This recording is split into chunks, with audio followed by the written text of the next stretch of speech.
Hi, good day. I'm Kevin from Servpro of the Twin Ports.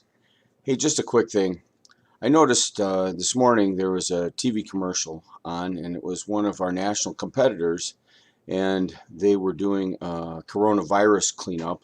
And the only problem was that I noticed was that they weren't wearing any protective equipment, and they weren't wearing any respirators, masks, or anything like that, and they were just using standard methods for doing cleaning and saying that they did COVID cleanup.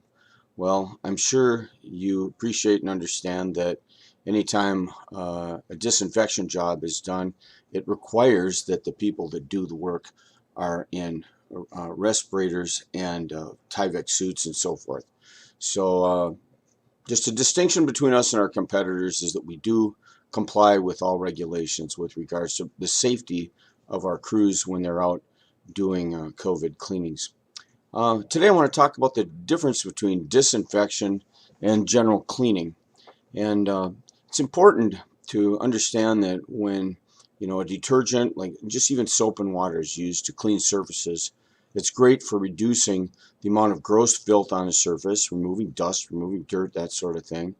And using soap and water does actually reduce the amount of contaminants present on the surfaces. However, there's sanitization and disinfection also. Sanitization is a cleaner like alcohol or bleach that reduces further the concentration and ability of things like viruses and other germs to be able to live on surfaces. But a disinfectant is a different type of product that actually has a kill claim for killing these bacteria and these germs. The key thing to remember is that a disinfectant needs to remain wet on a surface for a period of time to actually do its work, for a period of approximately 10 to 15 minutes.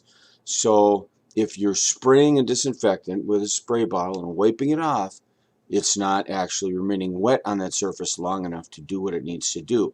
So just as in routine cleaning, when disinfectants are used, protective equipment should be used, respirators and so forth when you're using them, because those disinfectants can also kill bacteria that are in your lungs and in your digestive tract. So you want to keep that away from anybody who's applying it.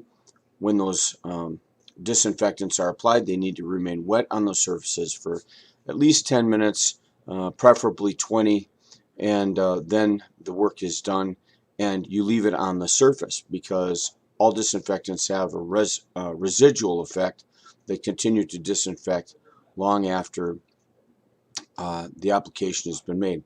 So that's the update that I have for you today. This is Kevin Buck from Servpro of the Twin Ports. Give us a call if you have any cleaning needs with regards to COVID, proactive cleaning, or if you have an active case, we do emergency services for that. Also, of course, Servpro is involved in water damage, fire and smoke restoration, soot removal, also mold remediation and biohazard cleanups. So again, Kevin Buck from Servpro. Thanks for listening.